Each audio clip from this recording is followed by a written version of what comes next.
ভর্তি যোদ্ধারা আসসালামু আলাইকুম। কথা দিয়েছিলাম তোদের রিটেনের সলভটা নিয়ে আসব, যদিও একটু দেরি হয়ে গেছে কারণ প্রচুর ব্যস্ততায় আছি। বুঝতেই পারতেছিস, দেখতেছিস একটা ভয়ঙ্কর ভাইকে দেখতে পারতেছিস তোরা, দাড়ি মোছ কাটার সময় নাই। যাই হোক, সমস্যা নেই, ব্যস্ততার মাঝেও তোদের জন্য কাজ করে যাচ্ছি, কারণ তোদের জন্য কাজ করতে কেন জানি ভালো লাগে। ওকে ফাইন, কথা হচ্ছে গিয়ে আমরা আজকে ইলেকট্রন আসক্তির যত রিটেন আছে সেইগুলো নিয়ে পড়বো এবং আগে দুইটা প্রশ্ন দিয়েছিলাম, সেই দুইটা প্রশ্ন সলভ করব। সলভ করার আগে যে জিনিসটা তোদের বুঝতে হবে, ইলেকট্রন আসক্তি কি জিনিস আজকে একটু ভালোভাবে বুঝ। ধর ইলেকট্রন আসক্তি কি, আমি একটা অ্যাটম আঁকি, এই ধর একটা পরমাণু, এই ধর পরমাণুর একটা কক্ষপথ, এইখানে একটা ইলেকট্রন আছে। যাই হোক, ইলেকট্রন থাকে না থাকে এগুলো আমার দরকার নাই। ধর এই জায়গায় একটা ইলেকট্রন আছে, তো পরমাণুর নিউক্লিয়াসটা কি করে, এই ইলেকট্রনকে আকর্ষণ করে। কারণ হচ্ছে পরমাণু নিউক্লিয়াস ইলেকট্রনকে ভালোবাসে, নিউক্লিয়াসের ইলেকট্রনের প্রতি কেন জানি একটা ভালোবাসা কাজ করে এবং খুব বেশি পরিমাণে এই ভালোবাসাটা কাজ করে। তাই ইলেকট্রনকে তারা কি করে, নিজের দিকে আকর্ষণ করে। এবং কোন জায়গায় আকর্ষণ করে, ইলেকট্রনের যোজ্যতা স্তরে, পরমাণুর যোজ্যতা স্তরে আকর্ষণ করে। অর্থাৎ একটা পরমাণুর যোজ্যতা স্তরে আইসা ইলেকট্রন যুক্ত হয়। তো ইলেকট্রন যখন যুক্ত হয় তখন পরমাণু যেহেতু ইলেকট্রনকে চায় নিজের কাছে, তাই সে খুশি হয়ে, ইলেকট্রন যখন তার যোজ্যতা স্তরে আইসা যুক্ত হয়, সে খুশি হয়ে কিছু পরিমাণ শক্তি ছেড়ে দেয়। এই জিনিসটাই সবার কনফিউশন লাগে, শক্তি ছেড়ে দেয় মানে কি।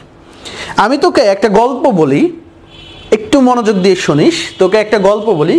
ধর এটা হচ্ছে তুই, পরমাণুটা হচ্ছে তুই, আর হচ্ছে এই ইলেকট্রনটা হচ্ছে একটা আইফোন। কি ইলেকট্রনটা কি একটা আইফোন। এখন তোরা বলবি ভাই আপনি আইফোনের গল্প নিয়ে আসছেন, সমস্যা নেই। আইফোন 11 প্রো ম্যাক্স, যাক 12 বেরোইছে কিনা এখনো জানি না, এত আপডেট না আমি। তো কথা হচ্ছে গিয়ে এই তোর সবার একটা ইচ্ছা আছে আমি আইফোন চালাবো। তো এখন ধর তুই আজকে রাতে চিন্তা করতেছিস তোর আইফোন দরকার, কিছুক্ষণ পরে দেখলি চিন্তার সাথে সাথেই তোর বাসায় কলিং বেল চাপ পড়লো। একটা কলিং বেলের শব্দ শুনে তুই দরজার সামনে গেলি, দরজা খুলে দেখলি এক ছোট ভাই তোর জন্য একটা আইফোন নিয়ে আসছে, বললো ভাই আপনাকে গিফট করলাম। এখন তুই কি তাকে যখন বাসা থেকে বিদায় দিবি আইফোনটা নিয়ে খালি হাতে বিদায় দিবি? কখনোই না। তুই কি করবি, তাকে কিছু টাকা বকশিস দিয়ে দিবি বা একটা গিফট দিয়ে দিবি বা কিছু খাওয়াই দিবি। অর্থাৎ কারো মনের আশা যখন পূর্ণ হয় বা আমাদের মনের আশা যখন পূর্ণ হয় তখন আমরা খুশি হয়ে কিছু দিয়ে দেই।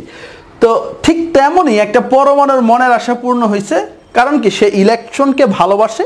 যখন ইলেকট্রনকে সে কাছে পায় বা নিজের যোজ্যতা স্তরে পায়, তখন সে কি করে, খুশি হয়ে কিছু বকশিস দেয়। আর আমরা জানি পরমাণু কি দিতে পারে, অবশ্যই সে শক্তি দিতে পারে, শক্তি ছাড়া আর কিছু দিতে পারে না। তাই সে কিছু পরিমাণ শক্তি ছেড়ে দেয়। কি করে, শক্তি ছেড়ে দেয়। এখন ভালো কথা আমরা দেখি, ধর হচ্ছে আমার যে প্রশ্নটা ছিল, একটু খেয়াল করিস, আমার যে প্রশ্নটা ছিল সেইটা হচ্ছে গিয়ে অক্সিজেনের প্রথম ইলেকট্রন আসক্তি পজিটিভ, বাট দ্বিতীয় ইলেকট্রন আসক্তি কেন নেগেটিভ হয়। একটু খেয়াল করিস, অক্সিজেন সে কি করে, একটা ইলেকট্রন চায়, ইলেকট্রন আসছে এবং আইসা কি হয়েছে, অক্সিজেন মাইনাস হয়েছে এবং সে কিছু পরিমাণ ইলেকট্রন ছেড়ে দিছে, সে কিছু পরিমাণ এনার্জি ছেড়ে দিছে। তো সেটাকে আমরা ই দ্বারা প্রকাশ করলাম। তো এই এনার্জিটা কি এইখানে পজিটিভ, ই ইকুয়াল টু কি পজিটিভ। তো ধরলাম আমরা, ধরে নেই, আবার কেউ ধরিস না, ধর আমরা 8 কিলো জুল এনার্জি ছেড়ে দিচ্ছি, তাইলে এই শক্তির মানটা কি হবে, 8 কিলো জুল ধর। এখন ভালো কথা, তো এইখানে আরেক ধরনের প্রশ্ন আসে, আমি আমার প্রশ্নটায় আসতেছি। সেটা হচ্ছে অনেক সময় চাই হচ্ছে ডেল এইচ অফ ইজি। কি চাই, ডেল এইচ অফ ইজি। এইটা মানে কি, এটা মানে হচ্ছে ইলেকট্রন গেইন এনথালপি। এটা মানে কি, ইলেকট্রন গেইন এনথালপি। তো ধর এইখানে যদি প্লাস 8 কিলো জুল লিখতাম আমি, 8 কিলো জুল, তাহলে আমি এনথালপিটা কি দ্বারা প্রকাশ করতাম, এই এনথালপির নাম আজকে তোরা প্রথম শুনতেছিস, বাট বিশ্ববিদ্যালয় ভর্তি পরীক্ষা এটা কিন্তু একটা পরিচিত শব্দ। জানি না তোরা যে স্যার বা ম্যাডামের কাছে পড়ছিস বা যে কোচিংয়ে পড়ছিস তোকে পড়াচ্ছে কিনা, বাট এটা বিশ্ববিদ্যালয়ের জন্য খুব কমন একটা জিনিস। ইলেকট্রন গেইন এনথালপি, অর্থাৎ ইলেকট্রন পাওয়ার জন্য যে এনথালপির পরিবর্তন হয়। তো আমরা সবাই জানি এইখানে যদি প্লাস থাকে এনথালপিটা অবশ্যই কি হয়, নেগেটিভ হয়। অর্থাৎ তোকে যদি প্রশ্ন করে এনার্জি কি হবে, পজিটিভ, বাট যদি প্রশ্ন করে ইলেকট্রন গেইন এনথালপি কি হবে বা ডেল এইচ অফ ইজি বা ইলেকট্রন আসক্তির জন্য এনথালপির পরিবর্তন কত হবে, তোকে কিন্তু মাইনাস অ্যান্সার দিতে হবে। শক্তির পরিমাণটা কি হবে, নেগেটিভ হবে প্রথমটার ক্ষেত্রে। ওকে ফাইন, তো এইটা আমি মুছে দিলাম, this is not our concern. আমার প্রশ্নটা ছিল অক্সিজেনের প্রথম ইলেকট্রন আসক্তি কি, আমি বলছিলাম পজিটিভ, বাট দ্বিতীয় ইলেকট্রন আসক্তির মান কেন নেগেটিভ হয়। এটা খেয়াল কর, এই যে এই প্রশ্নটা দেখ, অক্সিজেন তো অলরেডি মাইনাস অবস্থায় আছে, তো ও মাইনাস, অর্থাৎ তার ভিতরে ইলেকট্রন আছে, মানে সবচেয়ে বাইরের স্তরে ইলেকট্রন আছে। এখন যখন নতুন আরেকটা নেগেটিভ চার্জ আসবে বা ইলেকট্রন আসবে, তখন কি হবে, এদের ভিতরে একটা রিপালশন হবে, অর্থাৎ বিকর্ষণ হবে। আমরা কি বলি বাংলায়, রিপালশনকে বিকর্ষণ হবে। কারণ আমরা জানি সমজাতীয় চার্জ পরস্পরকে কি করে, বিকর্ষণ করে। অর্থাৎ মাইনাস চার্জকে কি করবে, বিকর্ষণ করবে। বিকর্ষণ করে যদি মনে কর তুই O2 মাইনাস বানাইতে চাস, কি O2 মাইনাস বানাইতে চাস, সে তো ন্যাচারালি হবে না, অর্থাৎ বিকর্ষণ করবে। তোর কি করতে হবে, বাইরে থেকে জোর জবস্তি করে লাগাইতে হবে। তখন তোর কি করা লাগবে, বাইরে থেকে এনার্জি দেওয়া লাগবে। তখন কি পরমাণুর বিপক্ষে না, বাইরে থেকে এনার্জি দিলে তখন তুই কি করবি, মাইনাস ধরে এটা আমরা এনার্জিটা ধরে নিচ্ছি, এক্সাক্ট না, তখন কি হবে, তোর এনার্জিটা মাইনাস হবে।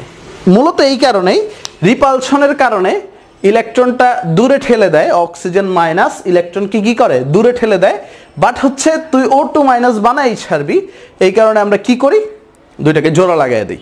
এই ছিল আমাদের জোড়া লাগানোর জন্য আমাদের কি করা লাগে, বাইরে থেকে শক্তি দেওয়া লাগে। আমি তোকে একটু আগে বলছিলাম পরমাণু যে শক্তি ছেড়ে দেয় সেটা কি প্লাস, আর বাইরে থেকে তুই যে শক্তি দিবি সেটা কি মাইনাস। গল্প দিয়ে মনে রাখবি। এখন হচ্ছে সবচেয়ে বড় কনসার্ন, সবচেয়ে বিগ ডিল আমাদের জন্য যেটা, সেটা হচ্ছে এইবার পরীক্ষায় যেটা আসার সম্ভাবনা 90 to 100%, যেটা তোরা অনেকেই পারিস না। এই উত্তরটা অনেকেই আমাকে কমেন্ট বক্সে জানাইছে, বাট সবচেয়ে বিগ ডিল যেটা অনেকেই পারিস নাই, সেইটা এখন তোদের শিখাবো। আমরা যে এতদিন শিখে আসছি বাম থেকে ডানে গেলে ইলেকট্রন আসক্তির মান বাড়ে, আমরা এতদিন শিখছি কি বাম থেকে ডানে গেলে ইলেকট্রন আসক্তির মান বাড়ে, এই কথাটাকে এখন তোদের সামনে আমি ভুল প্রমাণ করব, পুরোপুরি ভুল প্রমাণ করব। একটু খেয়াল কর, আমি তোদেরকে যে কাজটা দিছিলাম সে কাজটা হচ্ছে আমি লিথিয়াম থেকে ফ্লোরিন পর্যন্ত, কি দ্বিতীয় পর্যায়ে lithium, beryllium, boron, carbon, nitrogen, oxygen, fluorine, neon, যে কাজটা করছিলাম লিথিয়াম থেকে নিয়ন পর্যন্ত মৌলগুলাকে আমি বলছিলাম হচ্ছে ইলেকট্রন আসক্তির অর্ডার অনুসারে সাজাতে। অর্থাৎ যেটার ইলেকট্রন আসক্তি সবচেয়ে বেশি সেটার বড় চিহ্ন দিবি, যেটার ইলেকট্রন আসক্তি সবচেয়ে কম তাকে ছোট চিহ্ন দিবি। বাট অলমোস্ট সবাই তোরা ভুল করেছিস। আমি আবারও বলি, অলমোস্ট সবাই তোরা ভুল করেছিস। কারণ অনেকেই জানতো যে বাম থেকে ডানে গেলে বাড়ে, অনেকে আবার জিনিসটা ধরতেই পারছে যে কিছু এক্সেপশনাল আছে, আর এক্সেপশনাল মানে কি, ব্যতিক্রম। আর সব সময় মনে রাখবি যাহাই ব্যতিক্রম, আমি আবারও বলতেছি, এই পৃথিবীতে যাহা কিছুই আছে ব্যতিক্রম তাহাই পরীক্ষায় তোর জন্য ইম্পর্টেন্ট, বা পরীক্ষায় সেই জিনিসটাই আসবে। ওকে, যদি পরীক্ষায় সেই জিনিসই আসে তাহলে আমাদের কি সেই জিনিসটা সবার আগে খুব সুন্দরভাবে সহজ ভাষায় শেখা লাগবে। আর এই জন্যই তোর কি সাকিব ভাই এইখানে, বাট সাকিব ভাই কিন্তু একটা কোর্স লঞ্চ করছে, কেমিস্ট্রির জন্য একটা, ফিজিক্সের জন্য একটা, তো জয়েন করে নিস। আগের ভিডিওগুলোতে ডেসক্রিপশন দেওয়া আছে। কেমিস্ট্রির জন্য 3000 টাকা, ফিজিক্সের জন্য 3000 টাকা, 20টা করে লেকচার পাবি। সো দেরি না করে এখন একটু খেয়াল করিস অর্ডারটা কি হবে। অর্ডারটা হবে হচ্ছে, তার আগে আমি তোকে কয়েকটা ফ্যাক্ট বলি। আমি কয়েকটা জায়গায় গোল্লা দিচ্ছি, এই জায়গাটায়, অর্থাৎ ইলেকট্রন কেন গ্রহণ করে, এই যে ইলেকট্রন আসক্তি কেন এত, একটু খেয়াল করিস। ফ্লোরিনের ইলেকট্রন আসক্তি সবচেয়ে বেশি কেন, কারণ হচ্ছে প্রত্যেকটা পরমাণু একটা ইলেকট্রন পেয়ে স্টেবল হইতে চায়। ইলেকট্রন কেন গ্রহণ করে? অর্থাৎ সে স্থায়ী হইতে চায়, স্থায়ী মৌলে পরিণত হইতে চায়, এই কারণে সে ইলেকট্রন গ্রহণ করে। এখন যে স্থায়ী আছে অর্থাৎ যে স্টেবল আছে সে কি কখনো ইলেকট্রন গ্রহণ করবে? আবারও বলতেছি, পরমাণু ইলেকট্রন গ্রহণ করে কেন? স্থায়িত্ব পাওয়ার জন্য, অর্থাৎ স্টেবিলিটি অর্জন করার জন্য। বাট যে পরমাণুটা আগে থেকে স্টেবল সে কখনো ইলেকট্রন আসক্তি দেখাবে? আমার কমন সেন্সে বলে দেখাবে না, তোদের কমন সেন্সেও বলার দরকার যে এইটা দেখাবে না। সো ভাইয়া একটু খেয়াল করো, আমরা যদি বেরিলিয়ামের দেখি ইলেকট্রন বিন্যাস 1s2 2s2, নাইট্রোজেনের দেখি 1s2 2s2 2p3, ওকে, অর্থাৎ নাইট্রোজেনের 7। তারপর নিয়নের যদি দেখি 1s2 2s2 2p6, এই হচ্ছে নিয়নের ইলেকট্রন বিন্যাস।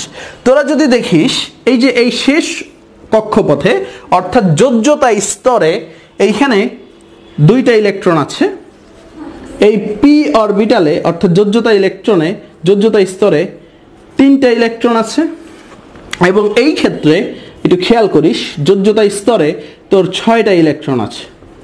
তো এই অবস্থাকে আমরা বলি, এই যে এই অবস্থাকে বলি আমরা হচ্ছে ফুল ফিল্ড অবস্থা। কি বলি রে ভাই? ফুল ফিল্ড অবস্থা। এইটাকেও বলি ফুল ফিল্ড অবস্থা, এবং এই যে এই মাঝখানেরটা যে সেটাকে বলি আমরা হাফ ফিল্ড অবস্থা। Okay fine. তো আমরা সবাই জানি একটা পরমাণু যখন ফুল ফিল্ড অবস্থায় থাকে বা হাফ ফিল্ড অবস্থায় থাকে সেই পরমাণুটা স্টেবিলিটি অর্জন করে বা স্থায়িত্ব অর্জন করে। তোরা এই জিনিসটা ক্লাস 9 থেকে পড়ে আসছিস ব্যতিক্রম ধর্মী ইলেকট্রন বিন্যাস পড়ার সময়। কারণ হচ্ছে ওই 4s1-এ 2টা না গিয়ে 4s-এ 2টা না গিয়ে একটা গিয়ে 3d5 হয়ে যায়, স্টেবিলিটি অর্জন করে। এটা আমি কিন্তু লাস্ট ক্লাসে ব্যতিক্রম ধর্মী ইলেকট্রন বিন্যাসগুলো তোদেরকে দেখিয়ে দিয়েছি। বাট এখন হচ্ছে ফুল ফিল্ড আর হাফ ফিল্ড, এইখানে বলি কে সবচেয়ে বেশি স্টেবল ফুল ফিল্ড আর হাফ ফিল্ডে? অবশ্যই যারা ফুল ফিল্ডে আছে অর্থাৎ বেরিলিয়াম আর নিয়ন, এরা কি সবচেয়ে বেশি স্টেবল।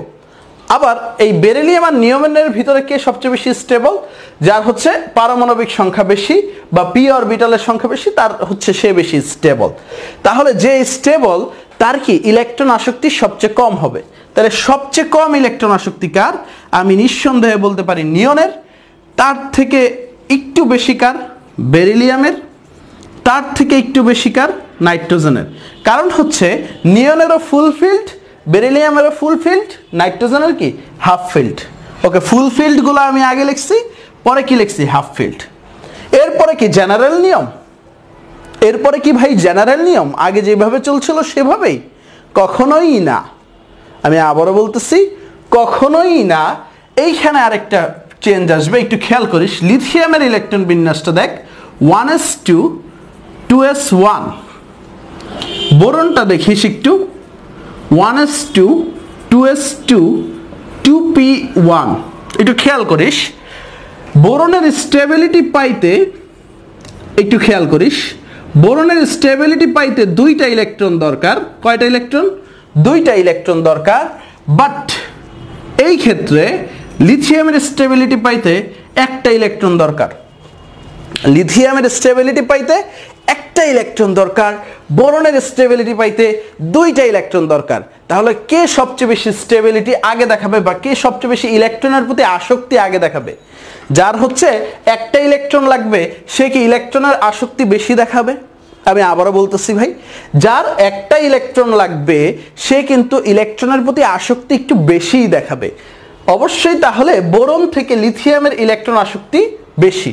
যদিও তোরা পড়ছিস বাম থেকে ডানে গেলে বাড়ে, বাট এইটা হবে না। বোরন থেকে লিথিয়ামের ইলেকট্রন আসক্তি কি বেশি। তাই কি তুই নাইট্রোজেনের পরে বোরন কি স্থান দিবি? বোরনের থেকে ইলেকট্রন আসক্তি কার বেশি? লিথিয়ামের। ওকে, তারপরে তুই সিম্পলি দিয়ে দিবি কার্বন, তারপরে অক্সিজেন, তারপরে কি তোর ফ্লোরিন, এবং সবচেয়ে বেশি কি ফ্লোরিন ইলেকট্রন আসক্তি দেখাবে। সবচেয়ে বেশি কি ফ্লোরিন ইলেকট্রন আসক্তি দেখাবে। এই ছিল আমাদের আসল জিনিস। একটু খেয়াল কর, বাম থেকে ডানে গেলে যদি তোরা যে এতদিন মুখস্থ করছিস ইলেকট্রন আসক্তি বাড়ে, সেইটা যদি পড়তি তোর পরীক্ষার হলে এই যে এই জিনিসগুলা একটাও হইতো তোরা যেভাবে অ্যান্সার করতি? কখনোই হইতো না। তোরা কি পাইতি? একটা ZERO পাইতি, অর্থাৎ একটা বিউটিফুল শূন্য পাইতি।